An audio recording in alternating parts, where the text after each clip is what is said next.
fantasyfocus.com production. Welcome, everyone, to episode 145 of Talking Tottenham.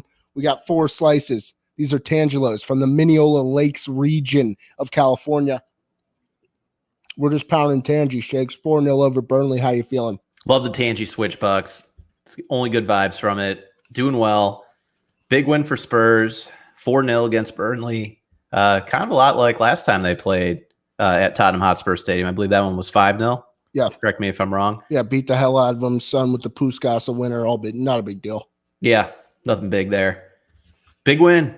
We're back off the schneid.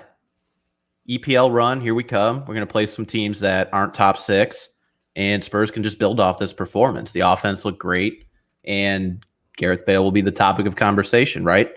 I think Gareth Bale will be a major topic of conversation. I think Lucas needs to be a major topic of conversation. The link up with Son and Kane was there yet again. And really, that we could have had 3 or 4 more with the way those two were linking up towards the end of that second half. Will you apologize to Lucas Moura right now for starting Dele Alli over him? Yeah, I actually will. And I think that I kind of figured out why it works. I had the right lineup, Bucks. Just want to. I had you Lucas had it down there. Full bore? Well, no, the only thing I didn't have was Dave. We just can't get rid of Dave, and then Serge was back, which we talked about. Credit to Dave as well. I wanted to shout out Dave. I was impressed with him. He was a little bit dicey in the first 12, 15 minutes, I thought, especially when he was sliding on his ass for about 6 yards in the middle of the box there on Rodriguez. That didn't make me feel very good at all. Could have easily stepped into that and picked up the PK there for old Sean Deitch and the boys at the pub, but didn't happen. Did not happen. Dave really stepped up. He was huge in the second half and at the end of the first half. So Dave Sanchez also gets a letter of recommendation from me. So I just had 4 Tangy slices, poured up a nice Guinness. And now a lot of people would say, yeah, that's kind of counterintuitive. You just ate citrus and now you're getting the Guinness. Well, I'll correct you here. There's a toucan with citrus as part of their marketing campaigns in the early times. So, really? I did not know that. Toucan, citrus, Guinness. Bucks, I'm not going to lie. When I go to a pub, Guinness is on tap. Rarely do I get it. Why? I don't know. I love Harp. So also in the Guinness family, lighter. I think I just go back to my bougie shakes roots of just Pilsners, lagers, just light stuff. Like stuff that's not heavy. But like I guess I avoid the real men's beer, I guess is what I'm saying. This is not a heavy beer. It just looks daunting. No, I understand. It looks like Sean Deitch. Like it's a nice pour too, so it holds the head. I know that's the thing for Guinness. The technology with the aerodynamic cans they have. Aerodynamic's probably not the word. No, I don't think it's the contours of the can that leads to the better pour. Is the widget thing still in there? Yeah, there's a little widget that keeps it like a nice draft pour for you. Yeah. The Lucas Moura in the can. Goddamn, man. Just feels good to get off the snide and feel like we're kind of building something here. Where do we start, Shakes? You kind of guide me through this because I feel like I've been doing podcasts all morning, so I need a little. You don't feel breather. Like it. You just have been. Little breather for the old voice box. Dude, I'm getting over being sick. The whole family's sick right now, so I just pounded emergency, some elderberry, some honey, lemon. Just to talk to you, Bucks. How much lemon though? I got a buddy that'll put like 4 lemons in some literally water. Yeah, I was gonna say like not a couple wedges, like a whole lemon. Basically, I just ground into this thing. And as I'm doing it, I'm like, wow, all this just to talk to Bucks. Yeah, it's kind of a slap in the face. It was very to yourself. Just had that moment, just realization. But here we are. I think I sound okay. Whole family though was rough. So right now I'm talking to you between 2 naps. Wife is down sleeping, and hopefully we'll. Your wife is down. Yeah, she's down for the count with like 2 monitors over her right now. So hopefully we don't get disturbed this. If we are session, I think everybody is very much thankful for your presence at all times. Oh, of course. That includes myself in brief stints, and then you wear out your welcome sometimes. But after a win, when we get to talk about good things. I guess where I'd like to start here, but before we dissect the player's performance, was just the approach on the pitch and how we were attack-minded, how we were high-pressing, and really Burnley didn't have an answer for anything that we did. And I'll come full circle here. I thought Lucas Moura was a big part of that. And I realized it when we were able to drop Kane back, and then you had that You had Bale in control on the wing. You had Son and Lucas flashing and jetting towards the box, with Kane kind of directing things from the back. And Jesus, that's why it works with Lucas. When you have Bale on the other side, who can also kind of play as somebody that will be a little bit more creative, find the next pass. He has great vision and great finishing ability. Just kind of opens us up to this other dimension that let's give Dele some respect, but Dele doesn't have that speed and that tenacity that Lucas has in terms of just straight up attacking that box. And we love attacking box here on Talking Tottenham. Big into attacking box. Yeah.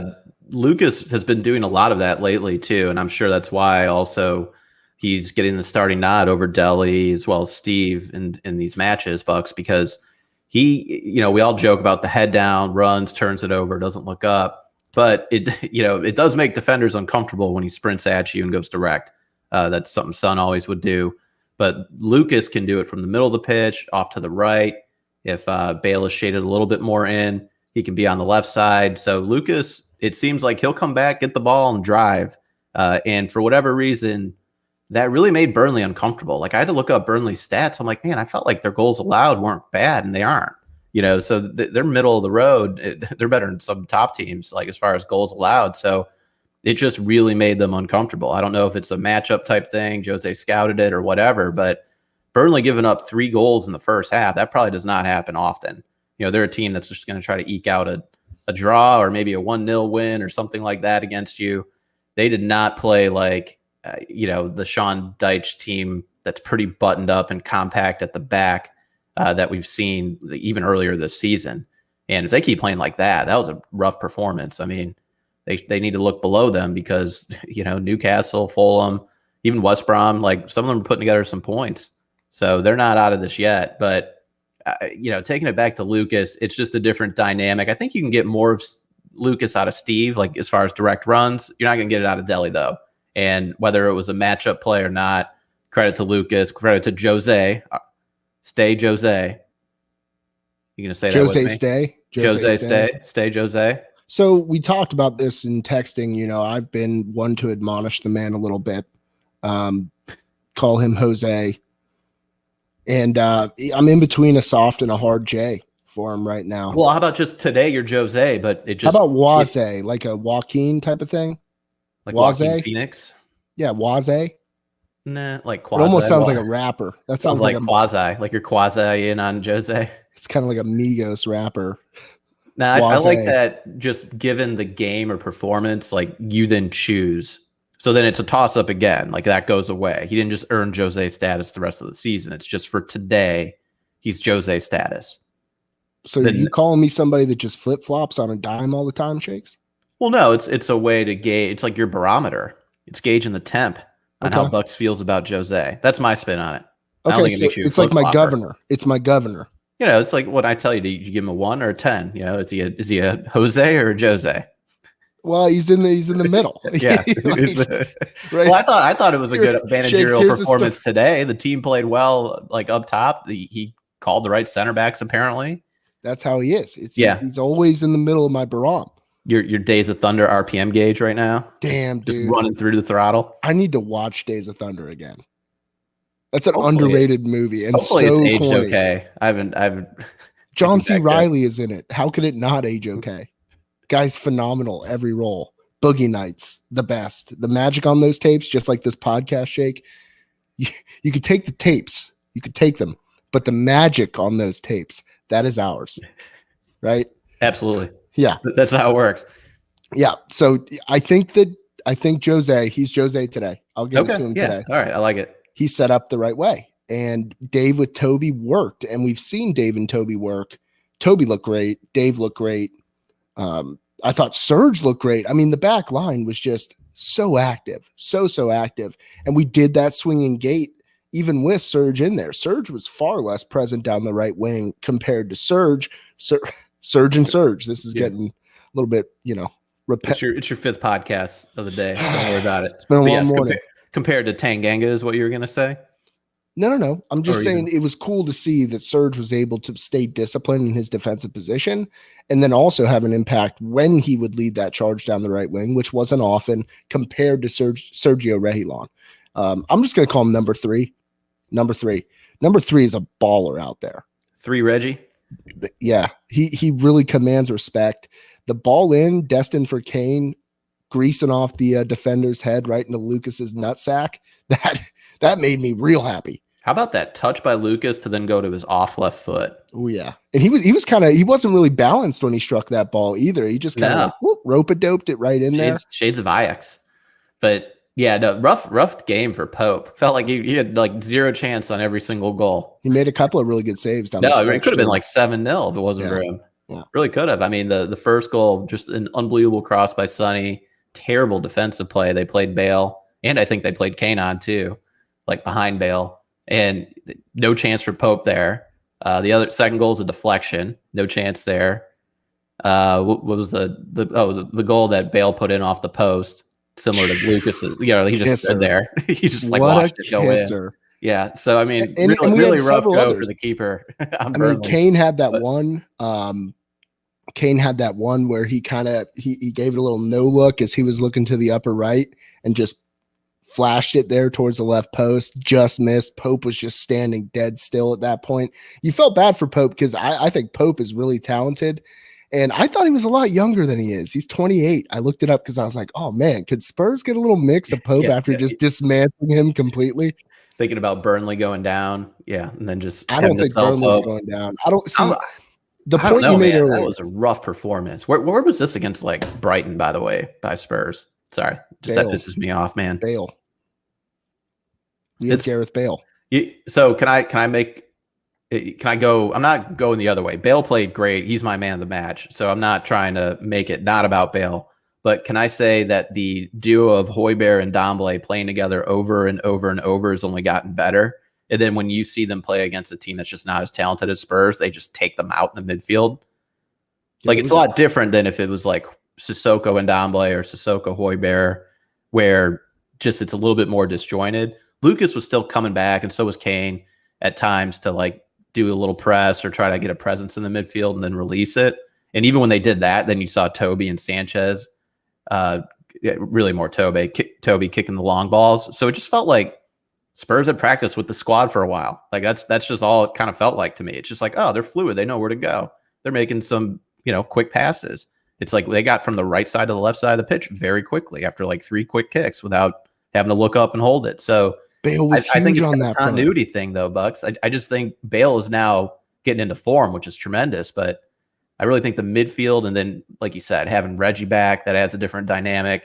Probably even having Serge back, that's better too. And it just looked fluid. It looked good. The fluidity, I think, is the main takeaway from it. Everything was smooth. Tanguy didn't have to work nearly as hard as he had been in previous matches. And a lot of that was the presence of Gareth Bale down the flank. He was just immense. He was great at transitioning the football to the other side of the pitch, did it consistently, did it with great targeted passes that found Sonny or Sergio down the left-hand side. And it was just, that was the MO for today, was keep Burnley on their toes.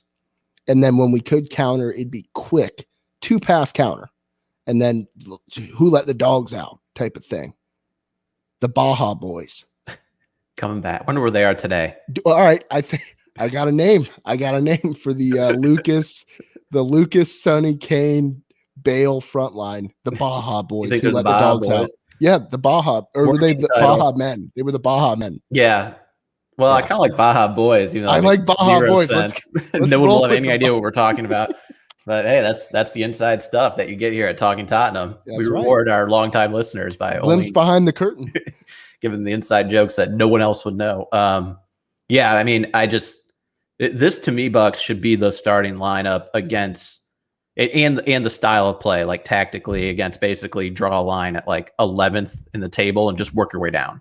Like it should just be Spurs want to keep possession. They're going to play the 2 holding mids of Højbjerg and Ndombele. They're not bringing in that third extra midfielder, whether it's a Sissoko or Winks, unless it's like a substitution later. And just they want to play with those 4 guys, whether it's for sure going to be Son, Mora, Bale, Kane going forward, assuming someone doesn't get hurt, where you have to like start subbing them out for some rest. But, to have Dele and Steve even behind there, that's solid.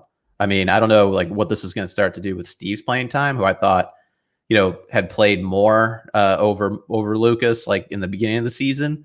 But he was I don't know if he was out with a knock. He didn't even dress today. But Spurs will have to just kind of figure out that rotation as it goes forward. Yeah, so I think one of the main things with that statement is that the Steve Lucas thing are two different things, in my opinion, right? You had Lucas getting beat out to play on that right wing, and now he's centered in the 10. But in all reality, it's an interchangeable piece for that 10 spot right now with that front line 4. And I think that's what's important to note is that what I saw out there was interchangeable roles throughout that front line throughout the match. That fluidity that just we haven't had all year. And I understand it's Burnley. I understand we beat the Pellet Boys last week. But there's something to be said for continuity and getting these players to mesh. It's all about meshing. I only wear mesh shorts since the quarantine, Shakes. I've worn jeans one time. I'm going to call bullshit on that. You've gone at least 3 dates that I can think of since quarantine. So you just didn't go mesh shorts the other 2. Maybe I did go mesh shorts. Maybe that's why things aren't working out. Yeah. They were both first dates. Yeah. First and last, only. Brother. Yeah. It was a swell time. A county term, Bucks, called Philo. First and last. Well, yeah, the calamari. The calamari was good. But, okay. Yeah. So you spilled it on your. Well, if you're wearing red mesh shorts, maybe the marinara just blended right in. I don't know. Who knows? I only go to Greek restaurants on the first date. Question with calamari: do you dip it into a marinara, or do you dip it into like one of those like spicy chipotle ranch type concoctions that people try to get fancy with? Agree. Thank you. Marinara. But I hate it when people try to overthink it. I do Greek restaurants on first date. In fact, just one Greek restaurant, and I get the saganaki every time. Thinking like it's the upa, like big flaming cheese, flaming cheese deal. Love the flaming cheese. Do you think you do that for effect because you think like she doesn't know what it is, or you just like the when you say you're doing it for saganaki. Effect? I like saying saganaki. Do you think it makes you look a little bit more cultured when you're like, oh, the saganaki looks good? Oh, spenakopita. You know that waiter's like, sir, you've been here 68 times with like 15 different 60 different women. You talking about Jeff? Yeah. Jeff is always on my ass with that. Quick story into my old dating life. I am very happily married, but this is like 10 years ago. I went to the same restaurant on back-to-back dates. One, I picked it, and then the second time, the second first date was a week later, and she picked the same restaurant, same table, same waiter, and for sure the guy recognized me. Oh, yeah. And yeah, so it's just that game. Yeah. This is like 10, 15 years ago. Jeff knows the deal. He's tipped well. Okay. So Jeff's like finding you near the bathroom. He's like, hey, man, if you want to keep me shut up about this. No, it's implied. It's okay. Implied he's cool about it. He's not straight up extorting you. Okay. No, he doesn't extort me. Thank goodness. I'd have to report that to the BBB, the Better Business Bureau over here in the States. We have some transatlantic listeners. I love Matthew Webster. Welcome to the gang. Yes, happy to have you on board. Long-time listener, first-time watcher. Happy to have you. Folks, if you're watching on YouTube, hit that subscribe button. You'll get notifications every time we go live. We're going to go live just about every single match. Appreciate the love from N20 North London. Hell yeah, Matt. Great name. That's my first name as well. Waltino joining us. Yes, Waltino in the building. We got Scott Murray Burrows. Coys. Absolutely. Coys indeed. All right, so we got a question or a statement here from Matthew Webster. Jose stay. When we have our first choice left and right backs, we are far more fluid and dynamic. Absolutely. Helps his setup no end. Has he played the slow re-intro of Gareth Bale well, Danny Shakes? I want your opinion on this because I was texting you about this as the game was going on. Yeah. And I said it might be a centralized theme of mine. I do not think he has. Right now it's looking great. However, if Bale was at all closer to fitness and Jose was keeping him on the pine, that really upsets me. So I don't know. Did he really need 25 games?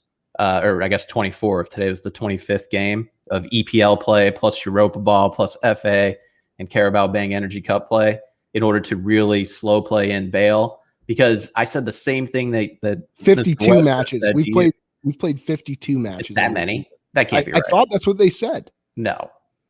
So 25 and we played another 27? I mean, I don't know. Europa felt like a long, long winding road. to even just get to the round of 16. We played So- 3 or 4 qualifiers, for Christ's sake. We're going to countries I've never heard of. Yeah, legitimately, they just popped up, and you had a team, and they're just like, "Yep, Europa qualifying. Yeah. Welcome to the club." What I'm getting at is like I think Jose might have got a little too enamored with counterattack ball and like really played Steve and Lucas just over Bale, and Bale would just get his looks in Europa, and then it's almost like Jose wanted to see from that 20-minute sub run Bale just do something magical and then try to justify it. Where really he should have just had the confidence and faith that Bale could play himself back into fitness sooner, and maybe we would have saw Bale starting in, I don't know, December or November. But we didn't really get that. And I really think, too, if it was any other manager, like if it was a manager doesn't have as big of a name, and also a manager that's not as persuasive as Jose, where he like gives these interviews and he's like, of course we're doing it this way, that way. It's like, I feel like there just would have been so much more pressure to start Bale. Like if it was any other manager and any other, it's like the team hasn't taken more than 10 points in 8 EPL matches. It's like, hey, why aren't you starting Gareth Bale right now? Yet it didn't really happen until just like the last 2 weeks. So I do think like Jose kind of got away with that for being Jose, and maybe he just should have started him sooner. Now, maybe he also thought, he's the one playing 3D chess. He's the one that's playing Sissoko with Højbjerg and Ndombele because he doesn't think Ndombele is ready yet to be only one of 2 holding midfields with Højbjerg.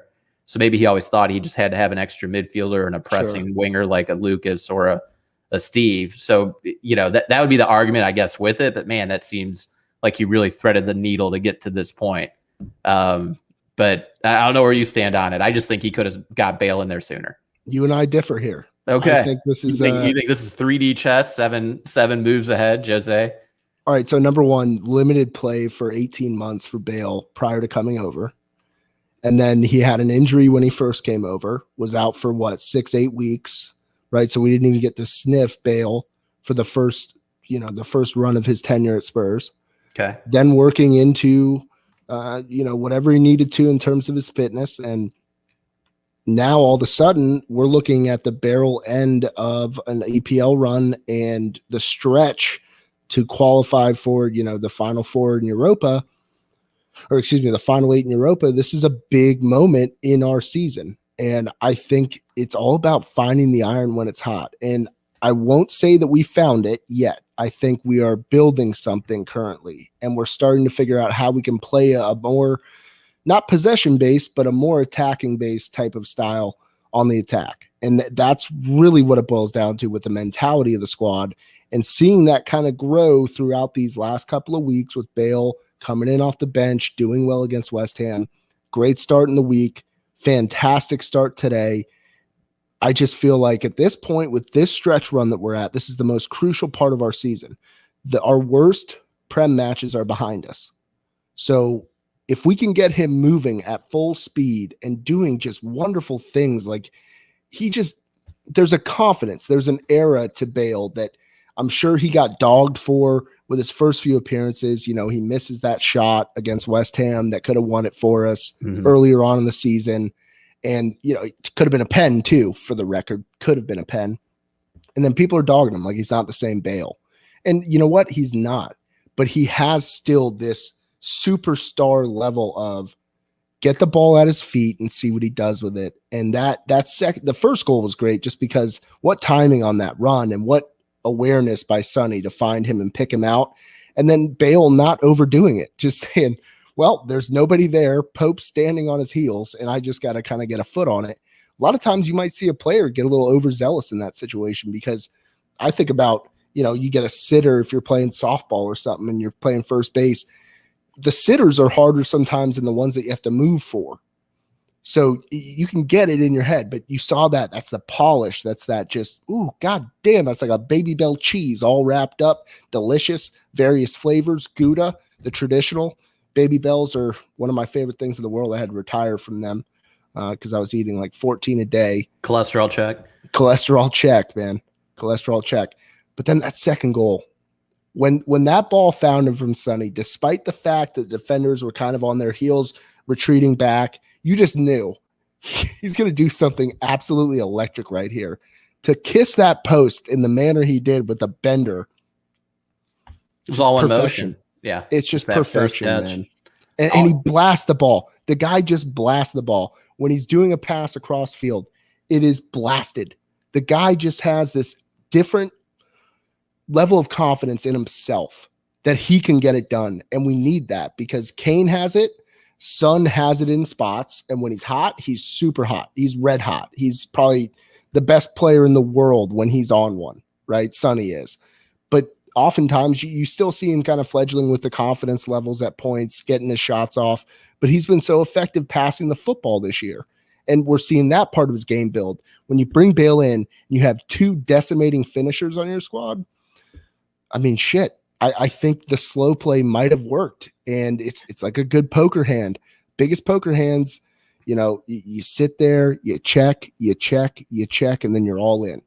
We've been checking for a little bit, Shakes, and now it's time. Push it in. Gareth Bale, he's back. And I couldn't be happier about it. I think he masterclassed the hell out of the Bale situation. And it is frustrating considering the run of form in the Prem prior to this when you have this guy on the bench and you're like, oh, shit. Yeah, I understand that. I can't think that was in his plans. Like, it's just leaking oil for like the last month and a half, 2 months. No way possible. Like you and I have flip-flopped on Jose just right in the last 5 you're minutes. like suddenly Team Jose. Look at you. Jose, I don't think stay. I'm Team Jose. I'm saying I think depending on how this run goes, he might have knocked this out of the park if we have Bale going full bore 100%, just netting goals for fun. Whew, it's going to be awesome. Again, it's against Burnley, who usually is buttoned up defensively, but not today. And look, I am not complaining about having Bale in form for the stretch run. It's just, I just kind of wonder if it could have happened a little bit sooner. And it's just, here we are now. Hopefully he just stays healthy. I'm knocking on wood, Bugs. I mean, yeah, that second goal for him, 4th goal for Spurs, just the way like Pope didn't even move and it was just off the post. What a shot. But really, like, where I think of Bale as, quote unquote back, he had a play against, I think it was their left back, where he kicked it around him and then just sprinted and just beat him. And it was kind of like, whoa, Bale still has that speed. And then don't forget the second goal. So Kane's goal where Bale just picked him out, diagonal cross all the way across the pitch. And he had a few other looks like where he was really looking to set his teammates up, but like with angles and distances that normally are probably something that you're just not seeing from like Steve or even Lucas, with all due respect to those guys. It's like Kane might find you diagonally or something like that, but really he was making a pass that you would see in Domblé or Toby make from like further back, setting up the speedsters in front of him. So, I mean, that's where like you're seeing him play with more confidence. And then also you just have to think that's continuity, right? You're starting to get familiar with, okay, Kane should be sprinting over this way, or I might have Son kind of sprinting up the middle here. And he's knowing to kind of look for those passes, look for Reggie streaking down the left-hand side. But I agree with the listener where it's like when you have your first and second, you have your first string left back and right back, that just changes everything. Suddenly your midfield's playing with more confidence. They know they can pinch up a little bit more because they trust the guys to each side of them. They're also going to help remedy other mistakes, that the center backs could possibly make when they're pinching up. But then also they're guys that just have to be respected because they have some speed and know how to cross the ball, or at the very least become a threat on the offensive end as well. When Spurs were playing like Doherty and Tanganga or Davis, it's like you got some players that are okay back there, but they're just not a threat. And that just allows for the team going against Spurs to just set up completely different and like worry less about that, that side of the ball. So I just think everything's kind of coming into motion as well. And you're seeing Bale be a beneficiary, but it helps that he's rounding into form right now. All in on Jose. My manager, Coys, says Wolfgang. Look at that stat from Bob Larman. Serge and Reggie have only lost 1 game in the league playing together. This is awesome. We don't have to do our research anymore, Bucks. And then we were corrected by Alex Asher. 42 games Spurs have already played, not 52. Still a shit ton. An absolute shit ton. So yeah, Alex Asher, 42. We played 42 games. I was off by 10. Well, you probably just heard 42 and just maybe thought you had one of the numbers right. Margin of error, 25%. That's everything in my life. So Prime Gareth provides this from Alex Asher. Prime Gareth provides long passes and more aerial creativity we haven't seen on a regular basis since Eriksen. It's different, but is it? I don't know that it is. He's not like Eriksen was always looking to pass and curl one in, and he was just different. He was like this midfielder that could also But play the as like a secondary creativity, striker. Yeah, no, the creativity's there. I mean, again, probably just comes with playing more with the guys, right? You don't think to look in certain areas until you play with them a few times. I just love how much fun he's having out there. I just Sticking his can't tongue believe out. you were given a layup, like a softball pitch to lace into Jose for not starting. Gareth Bale was, if it was the West Ham game where he came off the bench, and that was his first start. That was October, or not start, but first entry into Premier League ball. That was October 18th, Bucks. Shakes, when I declared that we're doing victory tangerines, that's a new leaf. It's a new leaf buck. You're looking at him. Okay. New leaf. Brand new fresh slate for Jose. 4 months ago. 4.5. Fresh slate. Tangerines. We didn't have tangerines 4 months ago. No, that's true. We were still hanging on rotten apples that have been sitting in my fruit basket. Apples. Yeah. Old Granny Smiths. Yeah. Old wrinkly Granny Smiths. Terrible. A tang. What was your favorite goal? Ooh. Did you like the little Ndombele pass to Reggie that set up the fourth goal? Yeah. Just a little like, hey, just want to remind you guys, I can do whatever I want. I'll take the second goal. I'll take Kane's goal. Even though that was a deflection. Kind of a very unlucky deflection. No, it was blasted. The guy didn't have a shot. I think for me it was the fourth goal. The fourth goal, you see it and you're like, wow, team's kind of capable here. I just watched Ndombele to Reggie to Son to Bale. You know, it was just kind of like, okay. We were carving them up. I was not expecting to see all the open space that we had today. And the way we attacked it was just, we had an urgency about us that we haven't seen in a while. And I'm just hoping that, considering we have Fulham, Crystal Palace back-to-back Thursday and then Sunday, you know, hopefully we can really stretch that together into 6 more points. And then all of a sudden we're looking at what, fifth or sixth in the table. Easy. But yes, I've been looking at that. Yeah. I'm telling you, man, they just drew 0-0. I think they drew the first game they played too. So no goals. Was that a draw? Yeah. Good. Plus 245 if anyone else had it. Did you? Yeah, I tried to parlay it with the under because it just had 0-0 or what I thought would have been 1-0 Chelsea. Then Man U gets like the 88th minute PK that shouldn't have been called to make it 1-1. That's how I really saw it unfolding. Yeah. But my book didn't let me parlay that. Rough. Parlays can get tricky. They can. We got to talk about the back line, Bucks. We've been kind of avoiding it because really they didn't have much to do. Did it feel like this is Jose's center back pairing of choice going forward? Or do you think Dave got another look because Jose knows if he needs to pinch up with center backs, play a higher line because Spurs have possession where they're playing an inferior team like today, you just rather would have Dave. And there was like a textbook, only Dave makes this play moment where the ball was won by Burnley. It was a release down. I don't know who it was for Burnley, but it was a release down to like Rodriguez or somebody. Or Vidra.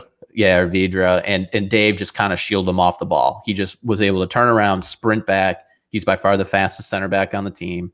So he was able to just kind of alleviate that issue by just using his raw athleticism. Just ball on the other side, kick to area of space. He just beats the guy to that space. And that's probably why he's in there when you're playing a higher line. At least that's me trying to guess why Jose plays him. Because otherwise, to me, it's like, I don't know if we want to rank the center backs every single podcast, but like it's Toby 1, Dyer's 4, and I guess I just haven't played Rodon. I mean, I had Rodon as 2, but I just, he doesn't play, so it's tough to just put him at 2. I guess Dave now is number 2, so it goes Toby, Dave, and that's why Jose is going this pairing. I think so. I think that at this point moving forward, we need to ride with Dave and Toby. I mean, you ride with Toby. It's just who you put him with. Well, I think to me, that's just fine. I'll rearrange my my order there. Toby and Dave. Is that better for you? I think I just want to make sure we're like really like it's Toby and then the rest of the center backs. I agree. I completely agree. But it's we said it last week, and I won't get away from this point. Settle on something. Just settle on something and let them get steady run. Now the question's going to come in with playing a Thursday and then a Sunday match in the Prem. Toby's minutes. How does that look? Right. On one hand, I do feel that we should just throw them both back out there and hoping that we can actually control the ball a bit more possession wise and play a game like we played today against both Fulham and Crystal Palace, that they shouldn't have all that much to do back there. and it shouldn't be as taxing as a game against obviously a Man City or a Liverpool. They should have less to do. If we can maintain the mentality that we took to the match today, I do feel that this is a winning pairing compared to what we've seen, this interchangeable every other game, something different on those center two pairings. Just get it together. Let's stick with this. It's so easy to have this short vision of like, oh yeah, I mean, that works. 4-0. Of course it works. I mean, you know what else worked? 6-1 against Man U. That worked. Right. And what was that? Was that Dyer Toby? I couldn't even tell you. That's the thing with these Prem seasons, man. It feels like decades ago. They're lifetimes ago, these games. Like I was talking about how much OGS sucked, and they had to sack the old gunner, and Pogba's and also ran, and then they switch it, turn around, then they're like second in the table. It's just crazy. Like that team sucked that Spurs dismantled 6-1. Just crushed them. Now, their souls. I think Bucks Fulham is playing better currently than Crystal Palace. So if both players came out of this game okay, I think Jose runs it back. And you do see Toby and Dave play again, and that gets us that continuity, like just like today, maybe it looked good. It's like fine, but you still want to keep playing them over and over together. So they're getting more familiar with this setup and hopefully again with Serge and Reggie. So it's like the same back four. I mean, I pretty much think we're going to see the same exact lineup. I'll just tell you what I think my starting 11 is right there. It's the same thing we just saw today, unless you want to rotate out one of the forwards because maybe, Son and Kane both got 90 minutes. I just think both start, doesn't matter. Yep. Lucas got pulled, so maybe Jose wants to start Lucas again, but maybe Bale or Sonny comes out and you see like a Steve in there. Yeah, I don't know. Deli, I don't know if Deli starts. No, where I think Deli starting is the Crystal Palace match, but I just think Fulham's playing better than Crystal Palace right now, so I could see Spurs running back basically the same lineup, including the center backs, and then maybe you see a slight rotation in the following game on Sunday, March 7th against Palace. Okay, I'm with you on that. I think it's the same exact lineup. Yeah. We sit here week after week. We sit here week after week, and it seems like for the past month we've been screaming for at least some level of continuity of this lineup. Let's build on a 4-0 win to the likes of which we haven't seen in the league in quite some time, especially considering our modern slide over the last month and a half. So just let it rip. Let's let it rip. Who were your men of the match here for Burnley 4-0? I had Ndombele as my 3. I had Son as my 2 great assists, and then Bale as my 1. But I could have gave it to a bunch of guys. I thought Reggie played well. I mean, Kane played well. Just feels tired to give it to him over and over. I agree with that. I excluded Kane as well. Kane's just like a staple. Yeah, it's just he has his own list. Kane's 1, and then all right, go with the rest of them. Yeah, you got the Kane list, and then you have the men of the match list. I had Bale at 1, Son at 2, and Dave at 3. Okay. Dave really impressed me for the last 75 minutes of the match. He played more confidently, and again, just what he's asked to do: come up and pinch, get that possession back, and then if there's a ball hitting the space, you got to backtrack. You're faster than that guy. Beat him. Beat the hell out of him, Dave. And that's where it does set up well playing against like the Fulhams, the Crystal Palaces, Bucks. Spurs should have possession. Another swap you might see, Højbjerg, like let's talk about real quick. At the end of the match. Yeah. He did look like he rolled his ankle. Is what you thought? Like a quick roll though. Just if that thing swells a little bit. I'm not against playing a Sissoko and Ndombele, holding mid. It's just it probably won't look as fluid as what we just saw today. But if it means getting Højbjerg right and for a stretch run and Europa ball, I think Spurs are good enough to like swap in Sissoko for either Højbjerg or for Ndombele. With Ndombele back there, Sissoko makes sense. I mean, Sissoko and Ndombele, I think were, kind of like the choice pairing before Højbjerg, back even before Project Restart. Even like Poch, like when he was trying to play Ndombele, he could only play him with Sissoko, it felt like. So I don't think that's too rough of a swap out. If Højbjerg is truly, size of a tangerine on his ankle. Well, let's hope it's not a tangerine. I'll eat that. Give me one look at that ankle. He is a Viking, Bucks. He is a Viking. He is, but at the same time, he'll probably want to have an extra couple of days of rest if he can get it. So in all reality, I do feel that it'll be something like a Sissoko and Ndombele pairing at the back for Fulham, and then possibly get a Harry Winks sighting for Sunday. He was on the bench today. Along It's with Sissoko. possible. It's possible, but given the makeup of this squad, I think Winks can provide a similar attacking setup mindset like Højbjerg. The problem lies in the defensive nature there, and it's different worlds, two different worlds between Højbjerg and Winks in terms of being able to just stymie the opponent. Yeah, it does feel like you just want to see Winks get a run of games too to get back into form. But are we seeing depth right now for the first time? Shakes? No, we're not. We're getting ahead of ourselves with Burnley 4-0 because I still think a couple of guys go out and it's just dumpster fire bucks. So yeah, it does feel like weirdly though Spurs have a little depth in the holding mid section where if you can keep one of Højbjerg and Ndombele out there, then probably bringing in a Winks or Sissoko shouldn't kill you unless you're going against a top team. Then it could be a problem. But I mean, just Winks is the enigma to me. He's someone that I just thought would be like starting every game this year. And I thought that like 3 years ago. So it's just kind of changed. It's just where we are, I guess. All right. Well, I'm happy to say I only have one appointment with Linda this week, and it'll be a standard. Big loser in all this is Linda. Yeah, she's not getting the $115. Did she switch to private pay on you? There's no way your insurance is covering all this. Oh, dude, I've been private pay since the jump. Insurance doesn't cover my mental issues. Are you kidding me? This is the United States. Yeah. We think your insurance covers your mental health? Come on. Your teeth? Hell no. No, you need separate insurance for your teeth or eyes. Yeah, you do. Yeah, and it doesn't cover shit. Yeah. Honestly, I mean, I think maybe just, we'll go to Shake's TED Talk later about why dental insurance makes no sense, but dental insurance doesn't cover anything. It doesn't. So it covers, you might as well save the premiums that you're paying. Yeah, it and covers just keep it into account. The actual teeth, but not the gums, not the bone, nothing. It's just the teeth. It's There's like major loopholes. It's like when you buy a car and it's like that bumper to bumper warranty, but it's like then your tires all blow. Oh, so that's not bumper to bumper. That's that a tire. On your car? Well, yeah. Well, technically, your gums are an extraneous piece to your teeth, sir. What do you mean this new pair of gums is going to cost $26,000?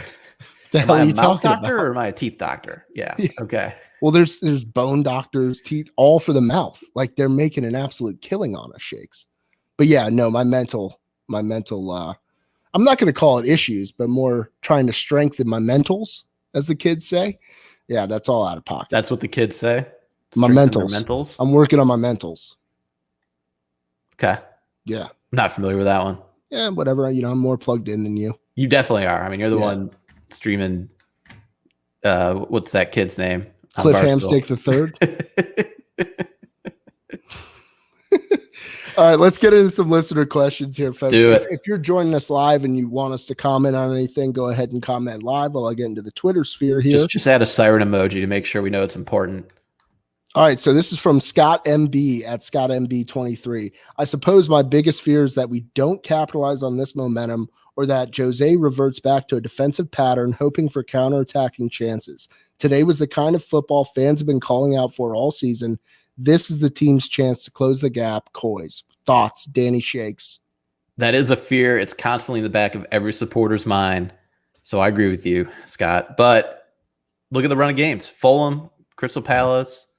We just talked. Well, in between there is Zagreb. Dinamo Zagreb. Spurs. Somehow, Jose, can we just say, as good as he is at other managerial things, he's excellent at somehow avoiding bad draws. It's fantastic. I don't know what he does. Stoke and the Bang Energy. I don't know who he's paying off in Switzerland. Why do they have a headquarters in Switzerland to only do draws for Europa?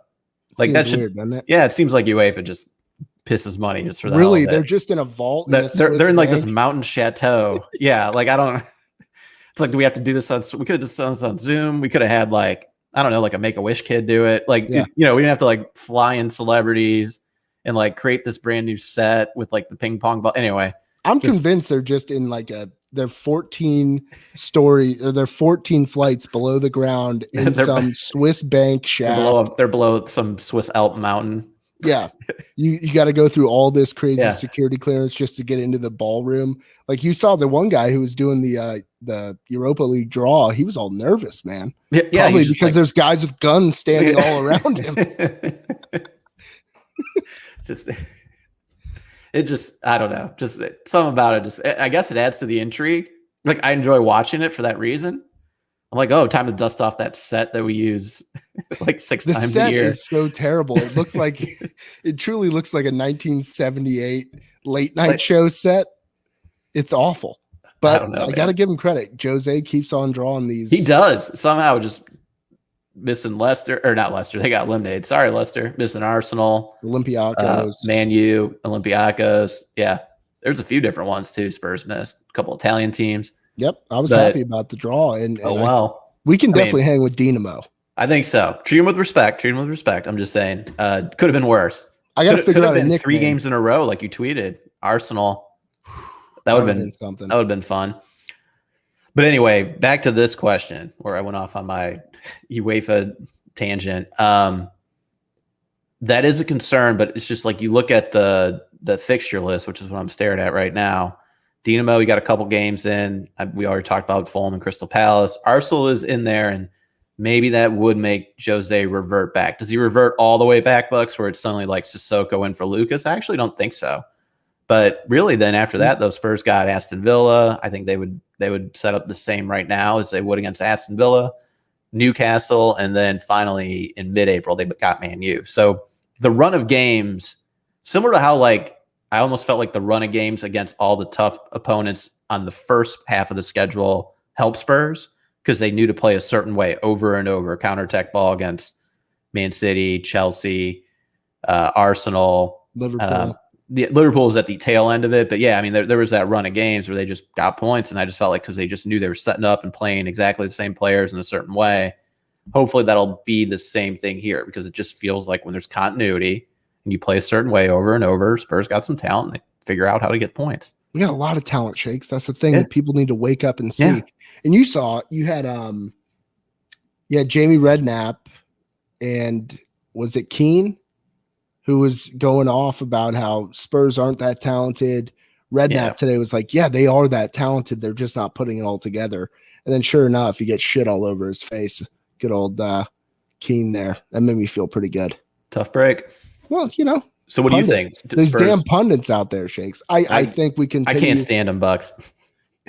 The worst. These people talk like they know something all the time. It's an absolute joke. Who are these people? Preposterous. Just drinking IPAs. Hazies.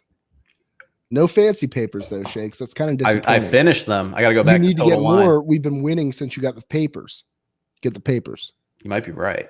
Yep. Are we undefeated with the fancy papers? See, I've been doing this thing since the midweek game with the Guinness. I start with the Guinness, and then we transition to the Mill Dogs, the lights.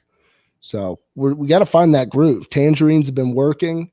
The fancy papers. I think I'm going to start buying some Tangies. You need join in with you. You keep saying this every podcast. No, I'm going to. I'm really going to do it this time. I'm going to call my guy and have him go to the grocery store and pick up some tangerines. God damn it, Chase. Do it right now, right here. Hold on. All right, good. Get the butler on the horn for Christ's sake. You're something else, Shakes. Thank you. All right, but yeah, I think we continue because of the run of games that we shouldn't change the mindset of what we saw today. We should attack with the same purpose in the coming games. We got our guy, Ferg Wears a Mask, aka Ian Ferguson from Ohio. You think this is the proof Jose needed / wanted to start Bale in the Prem with Kane, Sonny up top? Yes. Resounding yes. Resounding unequivocal yes. Yeah, it's almost like it does need to be this type of result, though, to slap him upside the head. Like, oh, these guys plus soccer ball equals win. Like, I should do this more often.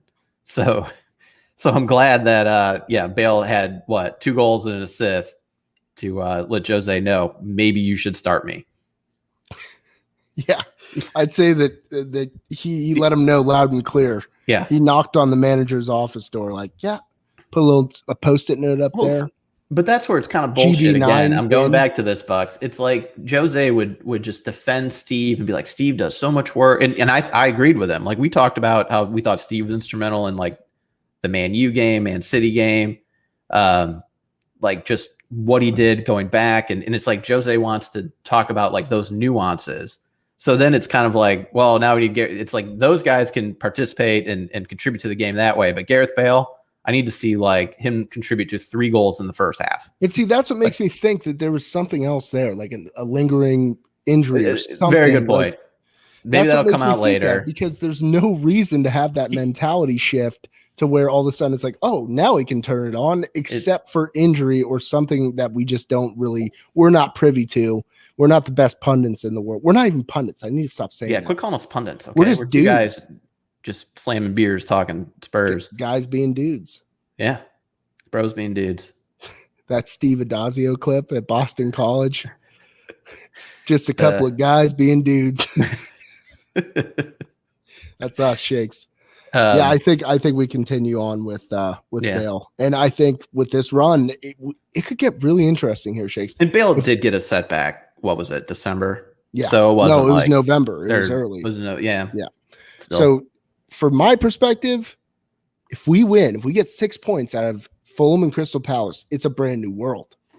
It's a whole new world. It's Aladdin. Get ahead of yourself, buddy. It's Aladdin, Princess Jasmine.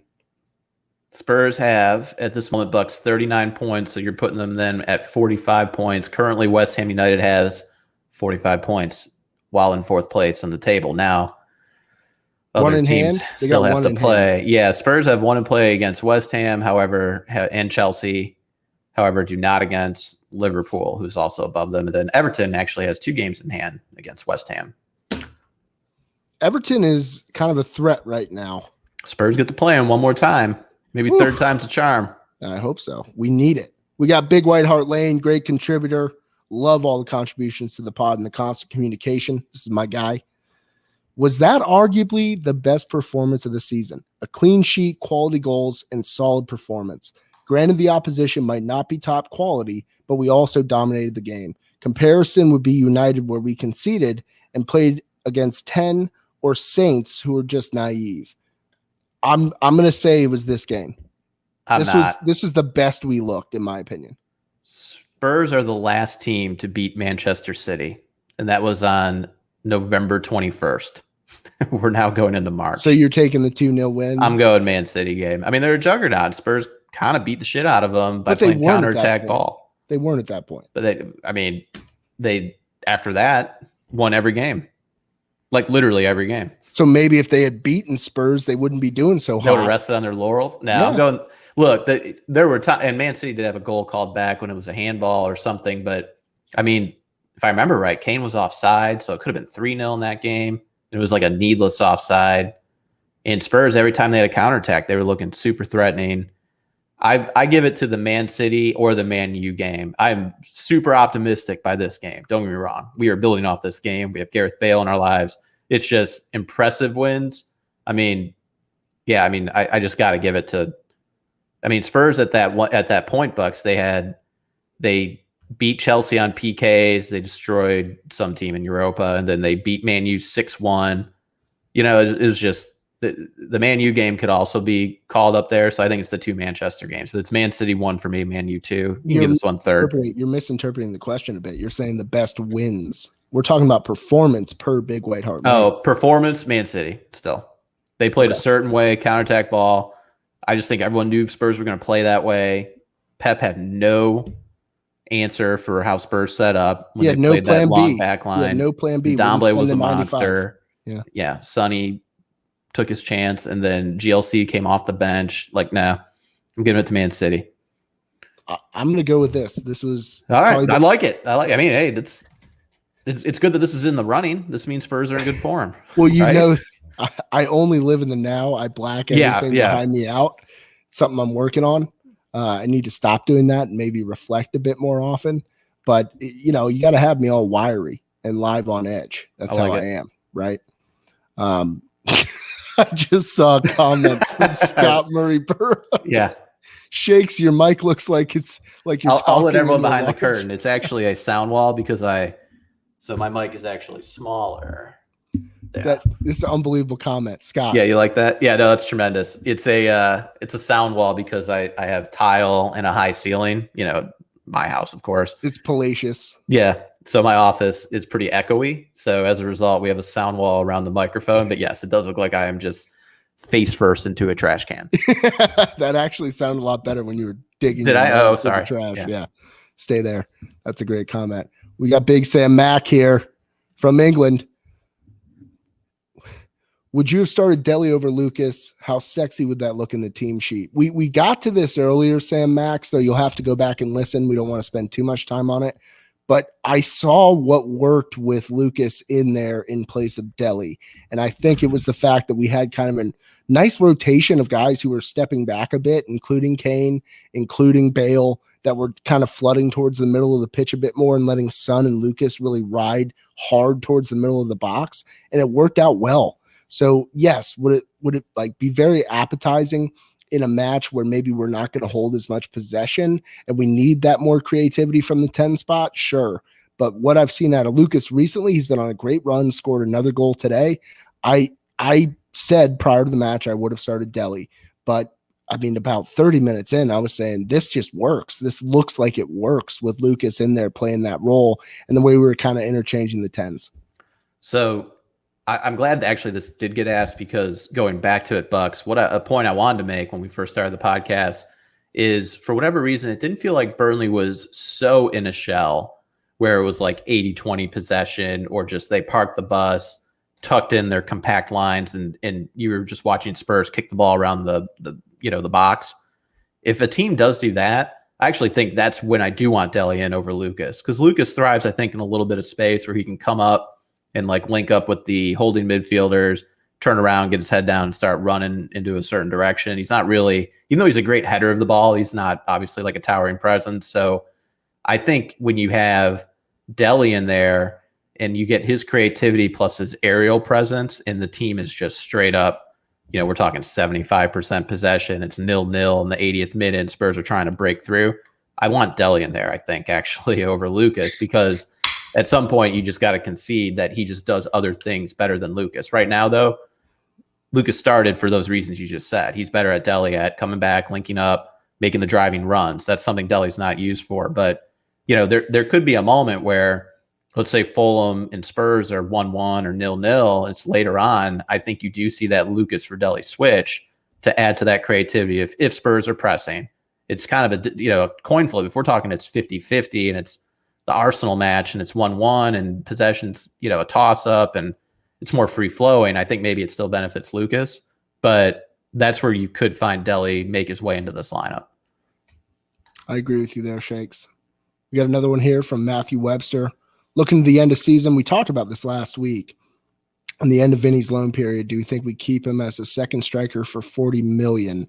What does he need to do to earn his permanent move? Has he already? I'll go to you, Shakes. I don't think he's earned it yet, not because it's his fault. I mean, it feels like when he does play, he scores. It's in Europa League. It's an FA or Bang Energy. And just $40 million for Spurs for a player that is not going to be a starting line player, unless you just flat out thought like Kane leaves, which isn't happening, knocking on wood. That's why I just don't think Levy spends the money. I mean, could he be worth $40 million to another team, Bucks? Probably. Like, if you think like, oh, he's got upside. Sure. Yeah. When he plays, he gets goals. He could link up well with, whatever team X is looking at him.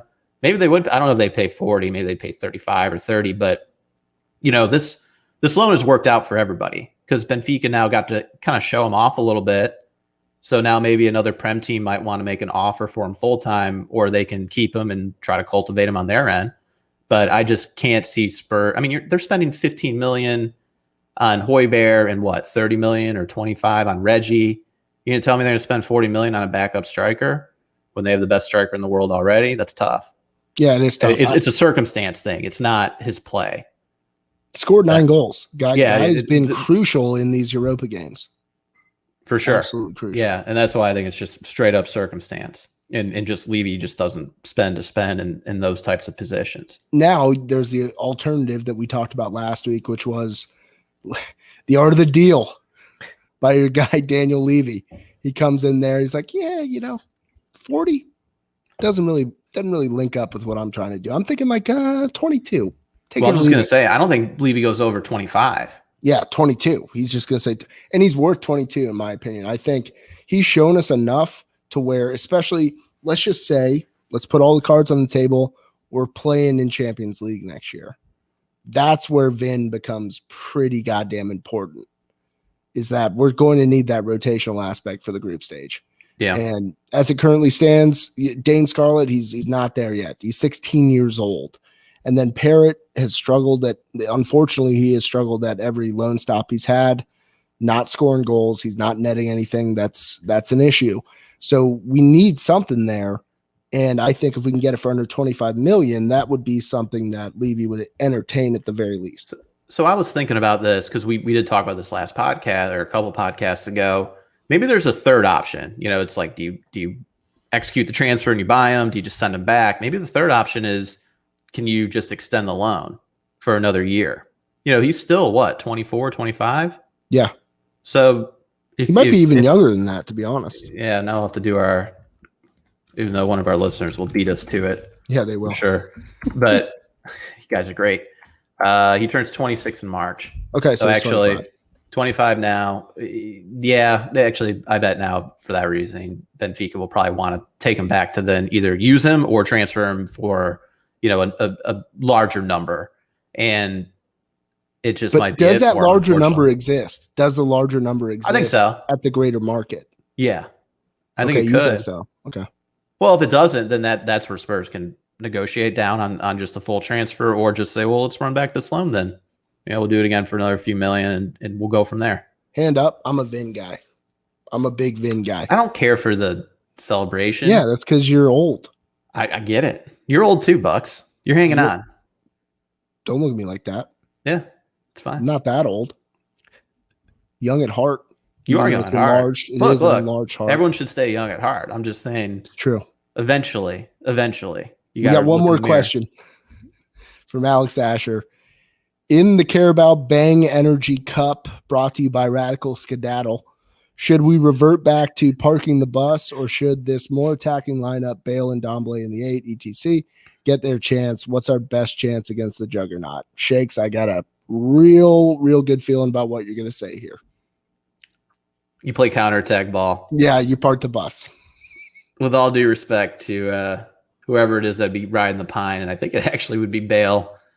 I mean, there's only one way to beat Man City. I mean, we just watched Spurs try to do the same. I mean, it's pretty much the same lineup. I mean, it just isn't going against Man City, who's the best team in the world right now. I mean, maybe I guess if Man City's run of play suddenly went south because certain players are playing bad or they have injuries or whatever, sure, maybe we'd want to set up this way. However, I just think the way you beat them is to counterattack. Their center backs are so good. It's almost like you need to get them out of position on a counterattack in order to make it all work. God, that Ruben Diaz thing just is eating at me. Well, I mean, Spurs were never going to get him. He went for like 75 million. Yeah, but it's like something like that. Like it was just a big number. You see a young player like that. I think he's 23 or 24. Yeah, a center back. That's so young. It's like we got to fucking get used to this guy for the next 10 years. Like taking our lunch money. Yeah. Just putting us in lockers. Just stuffing us in the trash cans. Just hanging us from the flagpole by our underwears. Yeah. That's how it is here in the States for all you English listeners, by the way. We get stuffed into lockers consistently. Tons of bowling here. Yeah. Bowling's never talked about here. This is an aside. I stumbled on Alex. I think we parked the bus. Man City is just an immovable object. There's one way to move them, and it's hope that you can spring the counter the same way we did in Shakes' favorite performance of the season, that 2-0 win over Man City. And I think that is the recipe. Listen, if we come out attacking against Man City, it might look cool and flashy for a minute, and then it's just going to say, come to Jesus, like 35 minutes in, where they're just letting fire rain on us, just constant barrage of missiles. I don't want that. It'd be like playing like Leeds. It'd be like the Leeds action movie. This is fun for a while, then everybody dies. That's what happens. On the bowling front, have you ever watched Documentary Now? It's on Netflix now. Is it like? No, I have not. So it's a series that was put together by like Bill Hader, Fred Armisen, Seth Meyers, a bunch of old SNL from like the late 2000s. where it's fake documentaries based on real documentaries. So it's like the Andy Sandberg ones that he had done in Similar, like cycling, but it's a and series. tennis. So they Okay. did one. They did one on Pete Weber, the bowler from the PBA. The who do you think you are? I am. Yeah. Like that huge asshole when guy. When he bowled that turkey to win it. Yeah. No. Yeah. I So don't know. they did this one. It was the last one. It was season 3, episode 7. So it was the final one. It's on Netflix. I recommend everybody watch it. I was pissing my pants watching it last night. Like it's what's his face? The guy from damn it. Tim Anderson. Tim Anderson, who's a comic. He had a show on Netflix as well, which was phenomenal. Just real awkward comedy. He knocked it out of the park as Pete Weber, like the fake Pete Weber. It's unbelievable. It was one of the funniest things I've ever seen. Do they got to get these real life sports people, even though bowling's not a sport, but just the real life people to like sign off on someone just being them? Bowling is a sport. If you consider bowling to not be a sport, then you don't think golf is a sport. No, golf's definitely a sport. Okay, Athletes then how is win in the bowling golf not? course. Okay, fine. Bowling's a sport. What I was getting at though is, do they have to get Pete Weber's blessing? And No. you think Pete Weber actually makes some money on this? No, absolutely not. Not at all. Well, I feel like that's he wasn't Pete in our Weber. litigious society. His name wasn't Pete Weber. Oh, he wasn't Pete Weber. No, oh, okay. But it was clearly Pete Weber. Well, then I still feel like that shouldn't be allowed. No, it should without his absolutely be. consent. Listen, Shakes, you have enough money. Just stop. Okay. You're always on the hunt for Just more always cash. gotta find the angle. All right, folks. Thank you all for your questions. Let's get to a quick Fulham preview. We got it Thursday, 1:00 Eastern time, which means it's a 6 p.m. start there in England. I would love a 6 p.m. start here in the States, by the way. You get off work and boom. I know the pubs aren't open, but you hit the pub like directly after work. Bam, 6 o'clock football. If it was later in the day too, Bucks, we could have watched it together because you and I will be at the golf tournament the next day. That's true. Playing hooky on Friday. Shh, don't tell anybody. Don't tell the boss. Wait. I am the boss. Me too. Right, work from home. Work for yourself. Thank God. So Fulham, what's your deal? What's their running looking like here? Playing better, right? I mean, their backs are against the wall as they sit in 18th. They're now only 3 points, though, behind Newcastle. They've really closed that gap. I want to say in the last 3-4 matches, Bucks, they stole a point off Spurs. Spurs got up 1-0 against them and then conceded later on in the match in the second half, and it was 1-1. And I just thought Fulham looked better than, let's say, Burnley or what Southampton looks like now or what Crystal Palace looked like during that smash and grab win that they had last week. So I think Spurs just got to take this game super seriously because they're playing more like a mid-tier team as opposed to a bottom table team. With that said, Spurs have far more talent and should be just far better at every position, basically. And if I think they set up exactly like this, like they did against Burnley, they should have some success and they should score some goals. It's just going to be, are there going to be any defensive lapses by the center backs, the holding mids, whatever it could be. Hugo, who didn't have to do much today, but was there when called upon. So, I just think it's a game Spurs I don't want them to go in thinking like, oh, we just got to play careful and not try to concede these points. It's got to be, they just got to go gun blazing and just try to take the game by the scruff of the neck. It needs to look like it looked today. They haven't lost in 5 matches in the Prem, Shakes. Yeah, look at that. I'm looking at their so they drew against West Ham. 0-0 against West Ham, 2-0 win over Everton, 1-1 draw to Burnley, 1-0 win over Sheffield, and a 0-0 draw against Palace. They're not conceding many goals right now. So they have a defensive setup that's causing teams a lot of problems. Now, the counterpoint to that is Burnley is kind of similar. They don't allow many goals. Well, if we take that same approach, I think we're fine. Not so threatened by them, but that's where that continuity on the back line steps in. What's your prediction for the score of this match? Who's scoring the goals? I think Spurs, remember, they're a very good team. They think they can play just like they did against Burnley, and they go and exert their dominance on them, and they win 2-1, Bucks. I got a 2-1 win. It might be 2-0, and then maybe Fulham clips one when they really just start throwing everyone at it. The other part of this, too, I don't know if it's too late now for Fulham. It felt like it a week or two ago when they were like, whatever it was, 8-10 points behind, maybe in January at some point. They basically had to go for these 3 points. So if you get up on them, they're going guns blazing at you and then open for the counterattack. Or even if it's like currently a draw situation, you're tied with them in the middle of the game, they might actually have to go for it more, knowing that the 3 points are just far more valuable than maybe conceding and going back to 0 points. So I think because they've done some legwork, they're going to play a little bit more defensive now because they're only 3 points back of Newcastle. But I just can't. If Spurs score first, and it goes back to Shakes thinking, oh, score first, but it does feel like then Fulham's just got to come back and press you, and Spurs should just crush them on the counter. Is the way I look at it. When you have a Højbjerg and Domblé set up, and then you got Bale, Kane, Son, and Lucas up top. I mean, I just think unless they immediately equalize, and if they're just pushing forward over and over, Spurs will eventually make them pay. Yeah, I feel like they're desperate for points, and we need to be on red alert, ready to go. Yeah, from the drop. Don't discount Fulham coming out guns blazing the first 10 minutes. I agree. I think it'll be a 1-1 match. Part. I think it'll be a 1-1 match until the second half. We clip one in. Bale kiss it off into the moonlight. That just type of thing. Left foot curler. They'll do a sports science on it. It curled 17 meters. Just a boomerang. Yeah, defied physics with that ball. No, I don't know. Did this happen? Is this just a top shot? I don't know. Top shots are wild, man. Yeah, I just think Spurs got to take care of biz, man. Fulham has 4 wins in the Prem. They're 4-11-11. Yep. So they've been playing better now, though. But they got 2 in the last 5, bud. 1 against Everton. That's a good run.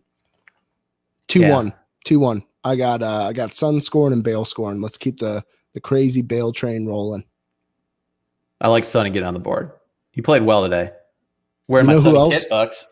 Nice. Very well done. You know who else played well today, Shakes? Everyone. Despite all odds, you did. You did great. Oh, thank you. Thank you. This was my flu game. It technically was, yeah. You drank a beer during it, so I'm not sure that we could really consider it like a pure flu game. True. Yeah. I would have had to see you sipping tea with the little bag hanging off the side. But I told you I already drank that. Like the concoction. Most people with the flu don't drink beer is what I'm saying. So you had like a pseudo flu game, and I appreciate that about you. Folks, thank you all for joining in. This has been a blast. If you're listening on Spotify, you're listening on iTunes, you're listening at one of probably 60 different places on the internet you can find our podcast.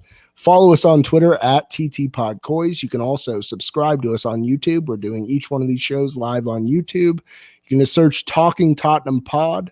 Hit that subscribe, hit that like.